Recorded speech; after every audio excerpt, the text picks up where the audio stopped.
Hello and welcome to the Tottenham programme. Happy New Year to all of our listeners and to you, Paul. Happy New Year to you. Did you have a good Christmas?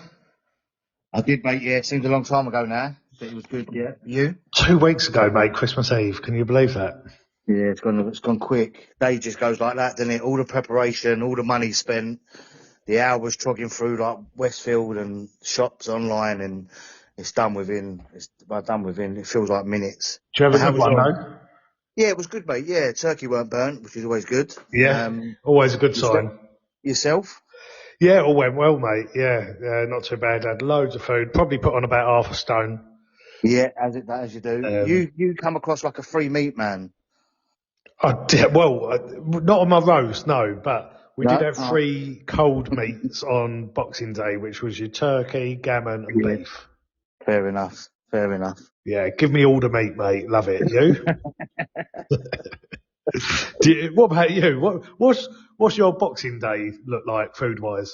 Boxing Day again, a bit of ham, cold ham, leftover turkey as you do, and Yeah, just trying to just looking at yourself in the mirror and thinking, what a state, isn't yeah, it?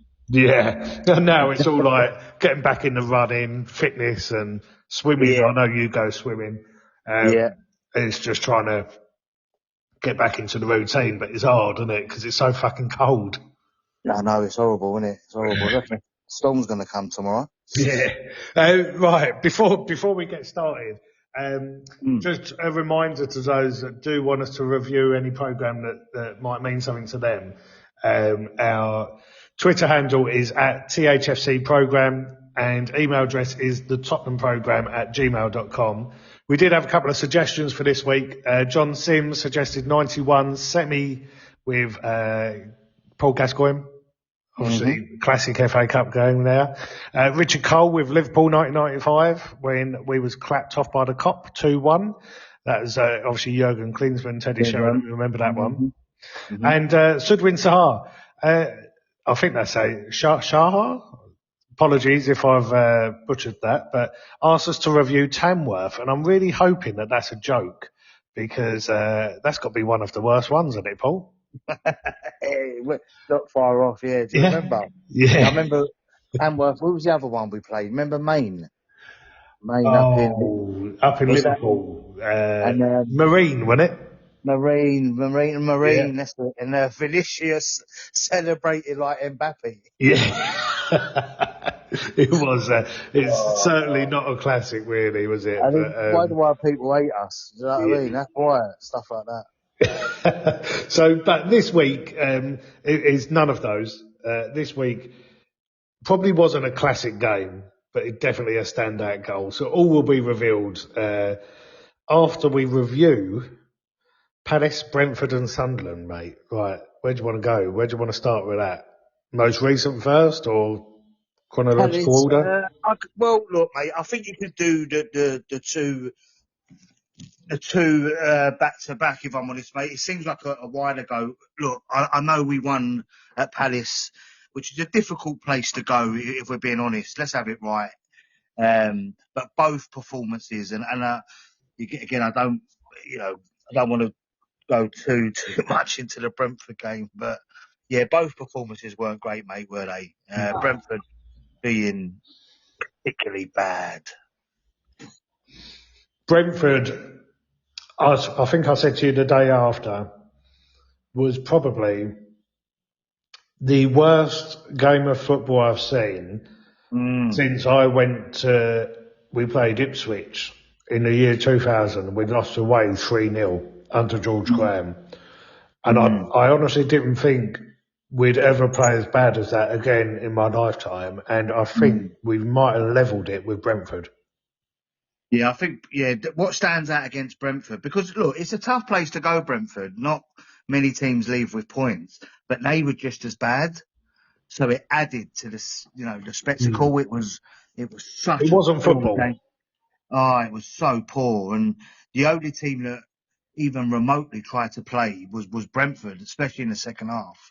But it was just so bad. Going back to Palace before we move on to Really happy with Archie Gray to get his first goal. Yeah.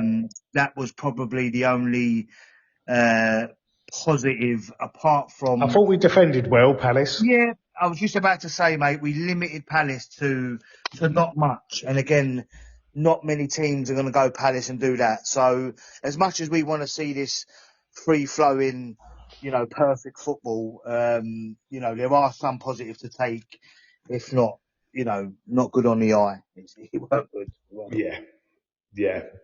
Um, yeah, I think it's been a difficult watch, really, up until the first half of Sunderland. Then I've heard some people sort of say, well, it's Sunderland's first half still weren't great, but it's better than what we've been seeing.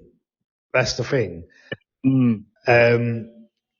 Because I did sort of get a bit carried away with first half. Maybe it is that. Maybe it's still not brilliant, but it's just better. It's a slight improvement. It's better than what we look at the last two games. It was a lot better than that. Yeah. So that's where we are in terms of maybe the bar's really really low. The bar's But extremely low. How long has it been since it's been this low before? I don't look. I thought it must be. It's got I don't know Conte, Mourinho, and the Mourinho. End Yeah, of Mourinho was bad. Yeah, the that end of was Conte bad. was bad, and the end of Conte was bad. Sunderland first half. Don't get me wrong. I don't think we were fantastic. Like you said, we was a lot better.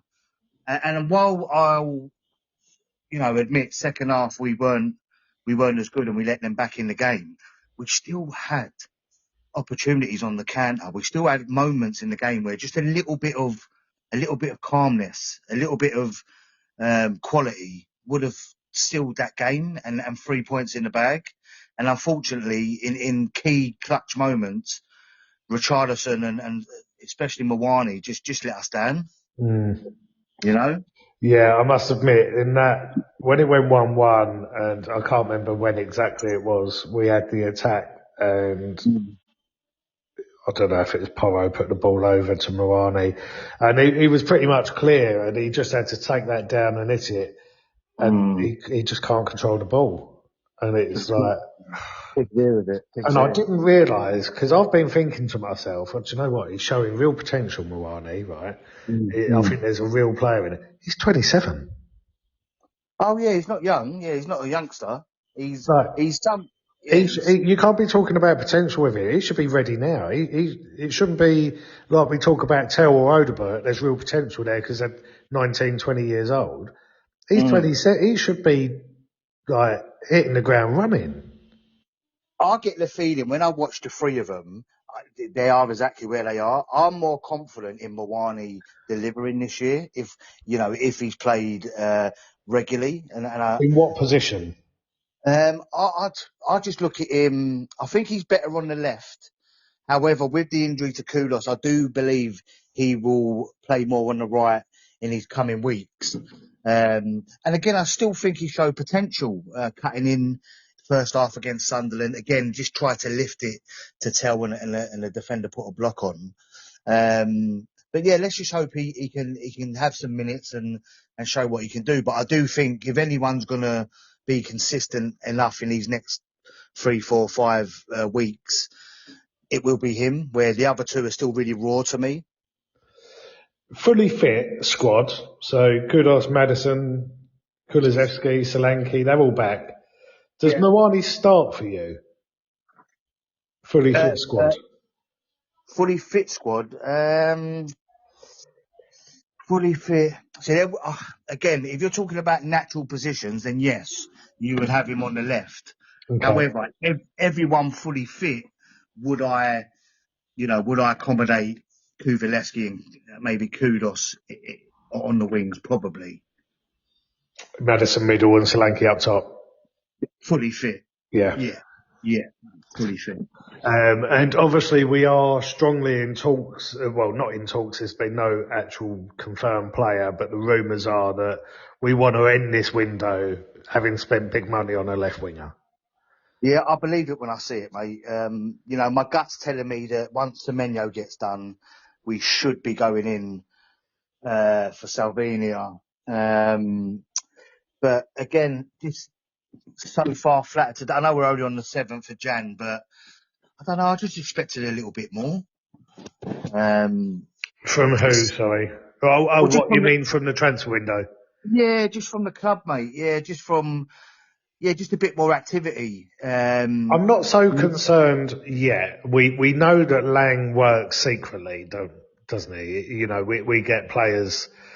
Since Lang's been there, you get a whisper, and a couple of days later it's signed. It's quite a quick moving thing with him. Whereas Paratici, you get loads of different names. Normally, he spins a lot of plates and puts a lot out into the media, especially Italian media, which filters through to that Fabrizio Romano. So, like with him, they both work differently.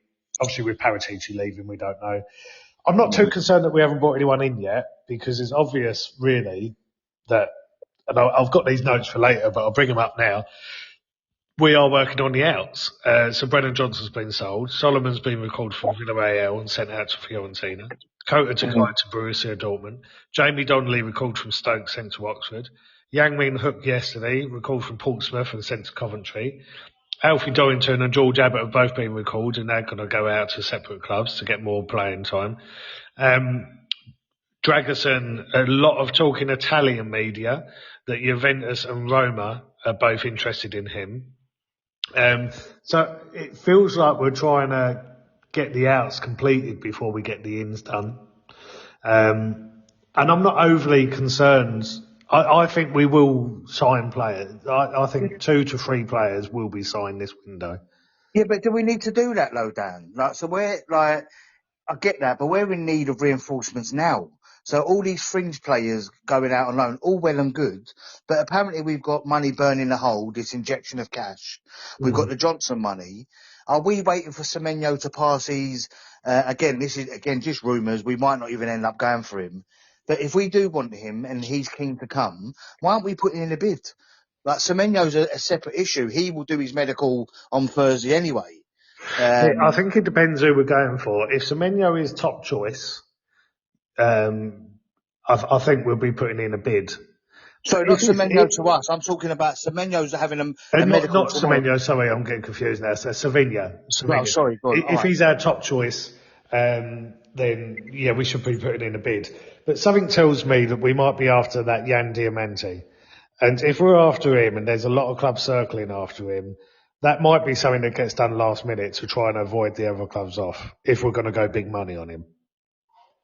Because if we go now, you're alerting the other clubs. They've still got near on 4 weeks left. It's 2nd of February that the window shuts. Yeah. Excuse me. So if we do go for big money now, other clubs have time to get those deals done. So that might be something that comes right at the end of the window, possibly. The only one really that we've seen any strong links for in terms of ins is Sousa from Santos, the left back. Yeah. Now we've had an €8 million bid rejected. It sounds like we're going back in. But even there, you've got Madrid, Juve, Bayern, Chelsea, Newcastle, all interested in them as well. So, Chelsea can't have any more players. Fuck Chelsea. Yeah, well, I don't actually think it's for Chelsea. I think it's a Chelsea company, but send him to Strasbourg. So, but it's obviously Chelsea Blue Co. or whatever they call themselves. So there's a lot of clubs that are interested in him as well. Yeah. So that's not even a particularly easy deal to do. Well, again, listening to the report this morning, it was like we went in with 8 mil, Santos want 15. And again, it just sounds all too familiar to me, mate. But look, we're 7 days in. You know, if they want 15, just pay them 15. Yeah, I'm not, like this time last year, I was panicking because we had 15 players out injured, and I felt that Ange needed reinforcements day one of that window. I don't feel that Frank is in that position. I know we've got some injuries, and I know obviously Kudos getting injured after Brennan Johnson was sold is not ideal, but I still agree with the sale of Brennan Johnson. I'm not going to let Kudos injuries cloud over that judgment. It's just unlucky that it happened the very next game. But I would be concerned if we got to, say, the 25th of January and there's not a lot of movement. That's when I'll start getting concerned. Between 20th, 25th of Jan. We're on the 7th right now. So in the next 2 weeks, I'm expecting movements. Well, no, that goes without saying, mate. Yeah. Well, let's see. It's yeah. You want to preview Bournemouth? You want to do Bournemouth now, or? No, not yet. Not yet. We'll do that after. Jumping in. Just a quick one before we go on to the programme special. Yeah. Obviously, we've touched briefly on Palace, Brentford and Sunderland. Yeah. Kudos injury. Yeah. They're talking 8 weeks, possibly. So has that been confirmed? I was going to ask you that. I've Not not been seen any report. confirmed. No, that's the reports that come out from the Telegraph. Was 8 weeks, which basically 7 weeks, I think it is. It takes him through to the Arsenal game. So not great news, particularly, is it? No, listen, it's not great news. I think he's gone off the ball slightly, but that's maybe just, being topnified, if you like. For me, I'd push back on that a bit. I don't know if he's gone off the boil. I think whenever I watch us now, there's 3 men on him. Yeah, no, Because I the other give him that. clubs know he's the only threat from Tottenham's attack. Yeah, I still don't think he's got that understanding with Porro. When I say off the boil, it's like when he first come, it didn't matter if he had 2 or 3. For me, he always found a way. He always looked at doing something. Going back to a couple of performances lately, there's been times where he had the ball to drive, and he seems to be cutting back. So it just looks like he not off the ball. That's probably because he's still a threat, but he just wasn't as I don't think as effective.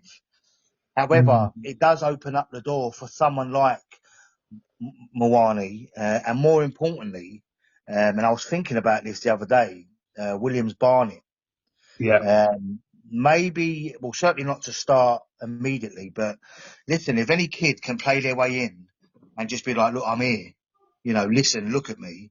By all accounts, this is the fella to do it. So let's hope. I know he's on the bench against Sunderland. I don't think he didn't get on. Didn't get on, no. So I'm hoping that is I do think it's a shame that we got Aston Villa in the cup, because if we'd have had a lower league opposition there, we might have got a start. Yeah, but then look another note, why not throw him in against Villa? Home game, we got nothing to lose. They're probably going to come in favourites only because of the league position. But if you go back to the league game, there weren't much in it. It was 2 very good goals from them, that won it that day. And I think him starting will give the crowd a lift. Do you think they'd go full strength, Villa? It's a weird one. I was speaking to one of my Villa mates, to be fair, bless him, but badgering me for tickets. But he seems to think it will be like a 50-50. So maybe someone like Rodgers will be rested and people like Sancho coming in. But he thinks they'll go strong at the back. Right. So, yeah, I think they've got...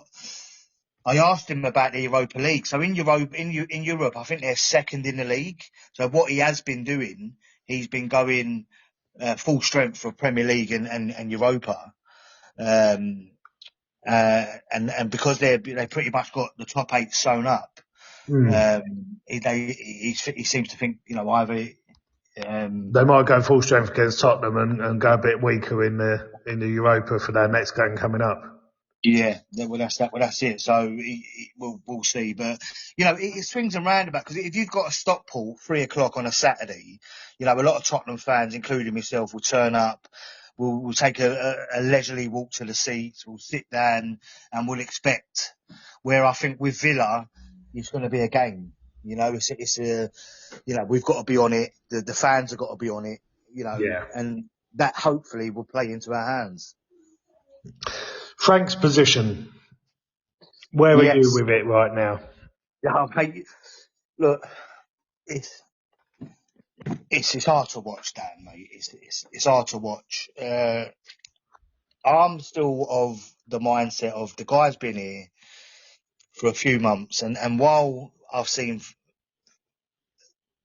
some good results away, the performances consistently have been pretty shit. However, when we signed him, we knew we was getting someone that can build a squad, can build a team, and punch above his weight and be competitive. And if we want to go back to the Pochettino days, we're going to have to punch above our weight, you know, unless we start paying the wages. Because there's nothing in this league where we can't match Arsenal with wages and £100 million transfers, because the revenues are not that dissimilar. However, if we're going to operate as we did under Levy, and we don't know any different as it stands, Well, this then we is have what to. the Lewis family is saying. They want to Well, operate this is it. differently. So unless they do that, we need someone, if we want to get back to them heights, that punches above their weight. Now, Frank is a proven Premier League manager, and all the stats and everything else I look at under Brentford point to a team that didn't have problems scoring goals, and you know, from my memory, last 2-3 years were good to watch. Yeah. So I'm not quite there yet. However, I do respect and acknowledge that the performance, they have to become more consistent, and we've got to start going for the jugular for these teams, you know? Yeah. So that's me. So I'm not Frank out, and I know I'm probably sitting on my own. Well, I definitely think the mood has changed over this period. Oh, yeah. You're not wrong, mate. Yeah, you're not wrong. I think I've always felt, I mean, going back to when I first got my season ticket in 1994, and throughout that time, I think whenever you lose the away support, even back in the 90s, when you lose the away support, to me, you're fucked. You Yeah. are. And he's lost it, our away fans now. So early in his tenure. And when you think, even up until February last year, bearing in mind that was Angie's second season, so he'd been there, 18 months by that point. Our away fans were still backing him. I think it was only Chelsea, and when he done the Year Cup, which was in March. And I think from that point on, I remember Fulham away, it became a bit heated between him and a fan. Didn't he try and jump in and start fighting our fans? Who was that? Was that Bournemouth, was it, tonight? Is that Bournemouth? Where Bournemouth. Jed Spence Yeah. had to march him away. Do you remember that? Yeah. But it wasn't really until around February point last year. Bearing in mind that we'd gone almost a year over a year from the Chelsea game, which ended his first 10 games. We'd gone over a year of up and down football, and the fans are stuck with him all that way until the February. And that's when they started sort of turn. Everton away, I think it was the turning point for a lot of people. 3-0 down by half time. And I think, that is when the away fans started to turn slightly on him, and then Chelsea really ramped it up with the Year Cup. But what I'm trying to say is, our fans can be quite patient, you know, if they can see a plan or a process or a style of football that aligns with Tottenham or how we feel Tottenham should be. And they gave Ange a long time before they started judging him or questioning him. Obviously, you had home fans and people online, but you're always going to get that. But I'm talking just purely away fans. There was no real turn on him until 18 months into his tenure. And bearing in mind, take those 10 games away, his record's not great with Tottenham. Well, this is it. I was about to say we were hoodwinked. Hoodwinked. Is that the one? Hoodwinked? Yeah. I know what you're trying to say. Yeah.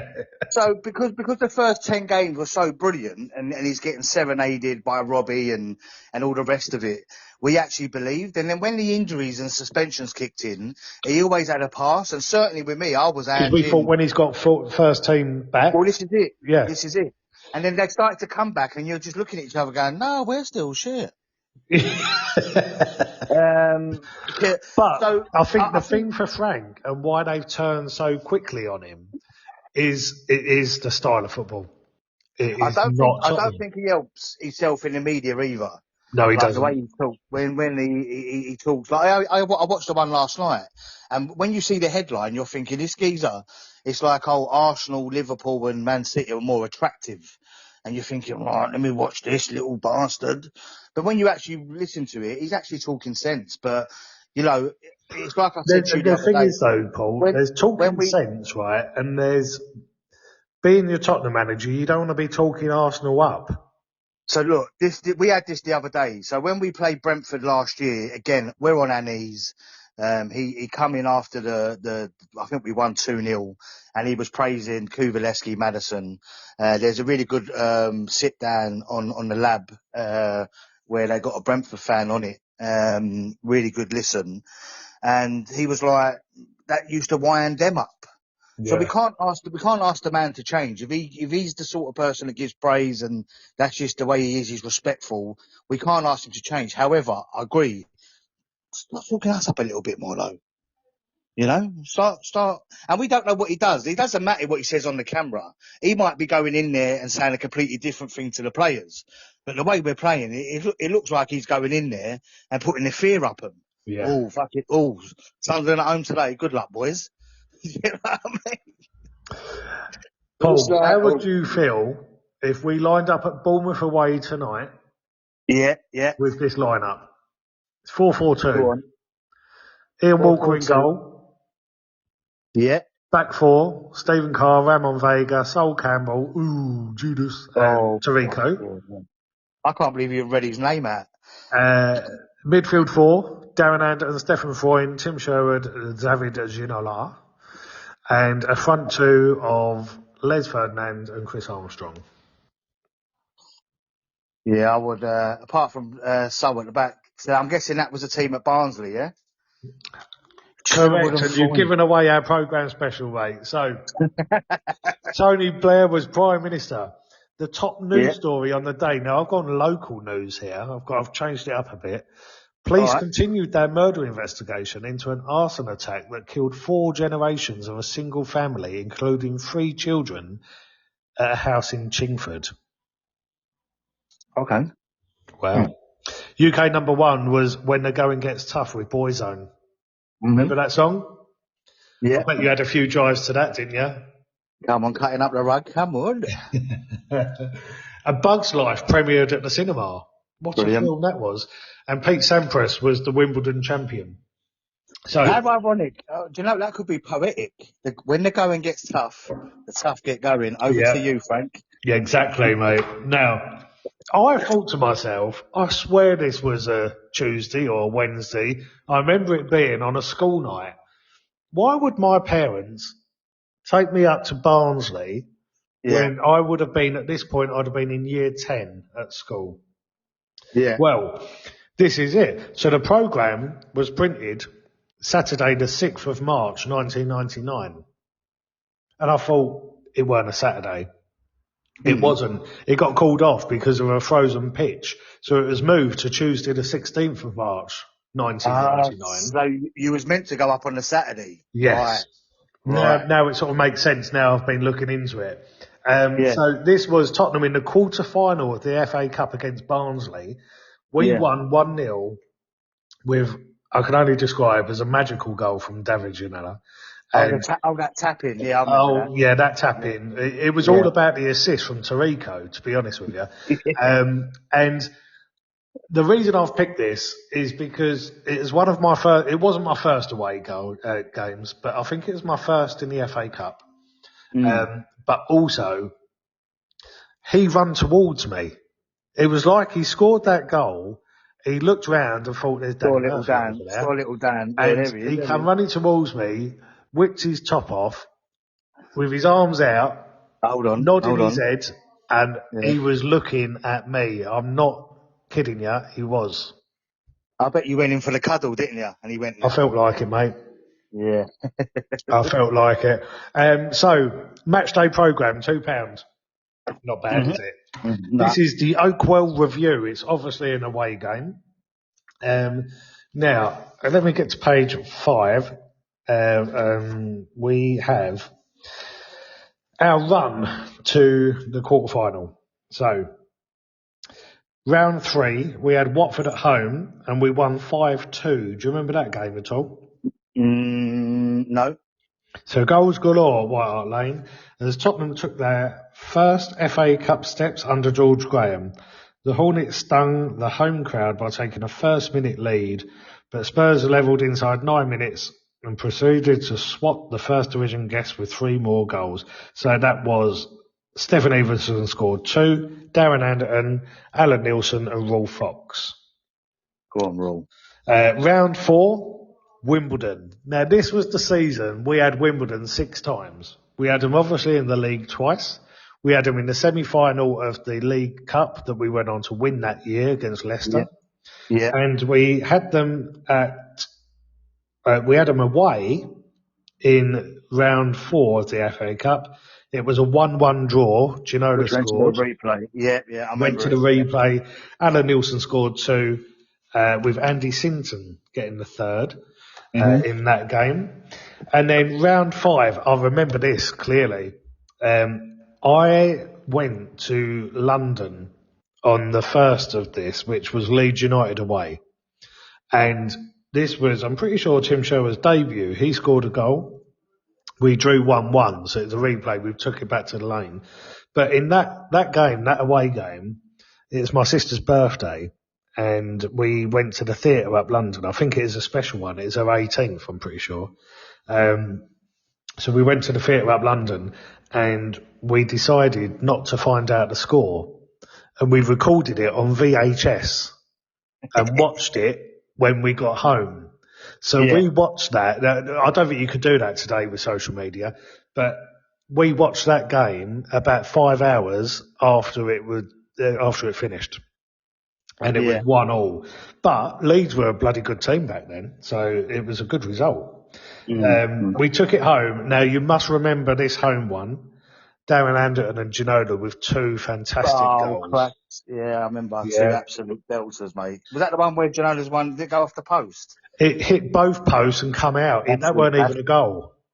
Oh, yeah. If you remember, George Graham celebrated that. Yeah, he kept running, cross, shot. That's I remember that. Yeah, I remember that. And it wasn't even a goal. So George Graham got up and celebrated that one and then had to sit back down a bit sheepishly. That was at 0-0, by the way. And I think at that point, a lot of Tottenham fans thought it's just not going to be our night. But it was. We won 2-0, took us to Barnsley away, quarterfinals. So, looking at their programme, obviously there's not loads of Tottenham in it because it's a Barnsley programme. But they've got a section here where they talk us up. So I'm just going to read a little bit of this. So it's revitalise Spurs. If there's one team in English football you don't want to face right now, it has to be George Graham's Tottenham Hotspur. To say they're a revitalised team is an understatement of the season, as the set of players who always had the capability to produce so much have exploded into life in sensational fashion. Spurs fans can be forgiven for getting carried away with a revival that is threatening to bring them to Wembley on 2 fronts. Obviously, by that point, we'd already beaten Wimbledon to go through to the final of the League Cup. But Graham has been a man hailed as a miracle worker, transforming a squad that struggled to survive last season into one of the most feared units in the land. So I'm going to say that guy might have been on mushrooms, although I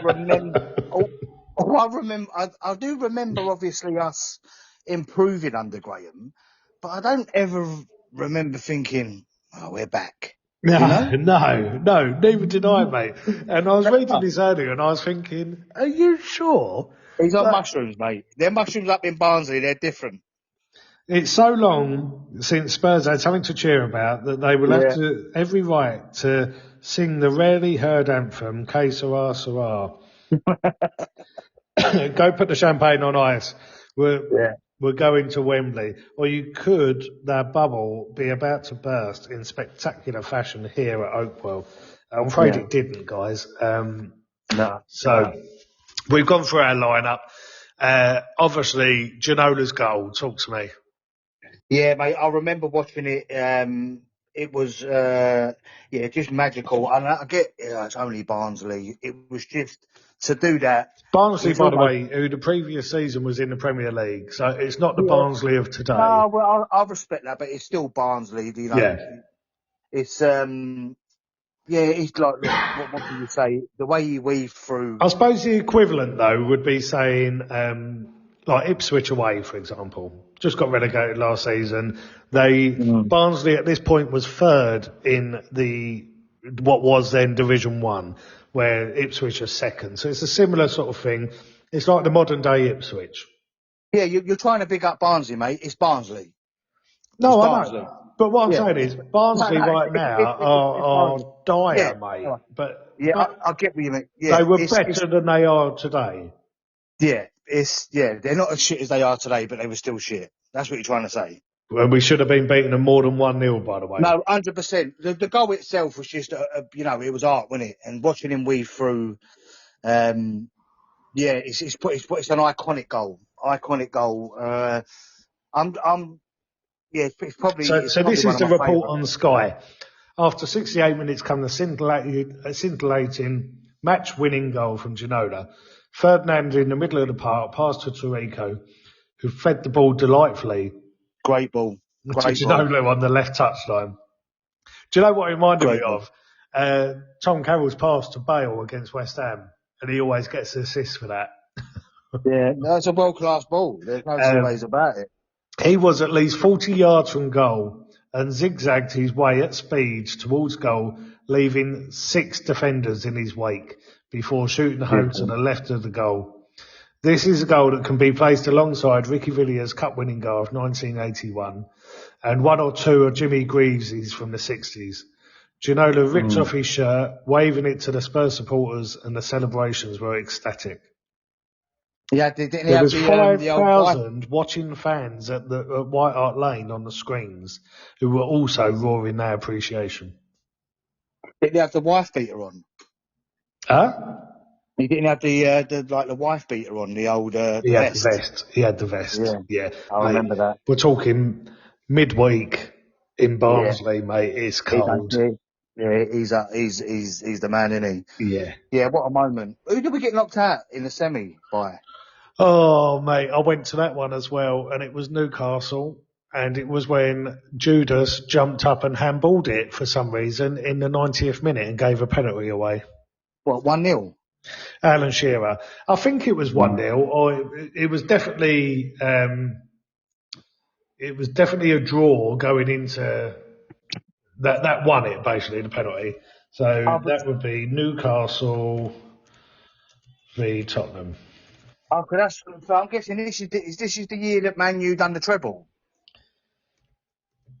Yes, it would be because we stopped them doing the full. Yeah, that's right. Yeah, okay. So we could have had Man U in the final. Yeah.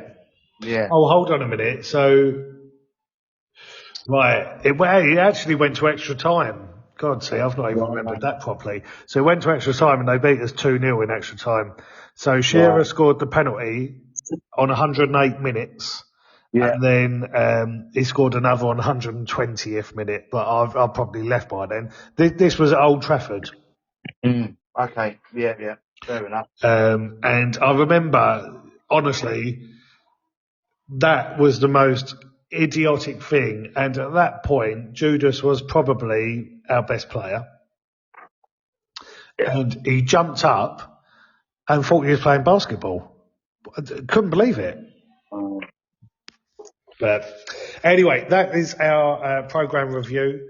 Time to wrap it up, mate. To be honest, just a quick one. Prediction for Barnsley. Barnsley. I've got Barnsley on the brain. You got them on the mind, didn't you? You got them on the mind, Barnsley. Prediction for Bournemouth, mate. Bigging them up, saying how good they are. Tonight, mate, if I'm honest, look, away form points-wise is good. Performance ain't. So I'm hoping to strap in. Probably going to watch a Dyer game, but I'm hoping to pick up 3 points, if not a point. I would love to play well and pick up 3. I'm just not confident. And with Semenyo having his last game, part of me, deep down in my gut, just tells me it's going to be his game to sign off of. So, Looks I'm going that to sit way, on the doesn't fence, it? mate. I can't believe they've done a here we go to Man City medical book for Thursday and he's being allowed to play tonight. I can't work it out. Tottenham. I'm telling you now, Romero, first minute, have a bit of that. But then we obviously want him to go there and hope that they can get We nearer get to. Savinho, yeah. They can get nearer to the other lot down the road. But anyway, that's here or there. But Oh, yeah, let's hope, mate. Who's Arsenal got? Liverpool tomorrow. I think they're going to beat Liverpool, to be honest. I don't think it'll be close. I don't think it'll be close, mate. But yeah. Mind you, let's hope so. Let's hope so, eh? Right, until we'll record again Monday. Obviously, we touched on Villa earlier, so we'll have Aston Villa and Bournemouth to review there and West Ham to preview. So we're going to be looking at West Ham programme. If anyone's got any special West Ham games that jumps out to them, at THFC programme or the Tottenham programme at gmail.com. Send your suggestions over, and if it's something we both agree on, we'll look into it. And for the fellas that has already sent in requests, which were read out at the start, we will get to them. All of them will be done within 100%. the coming weeks. All right.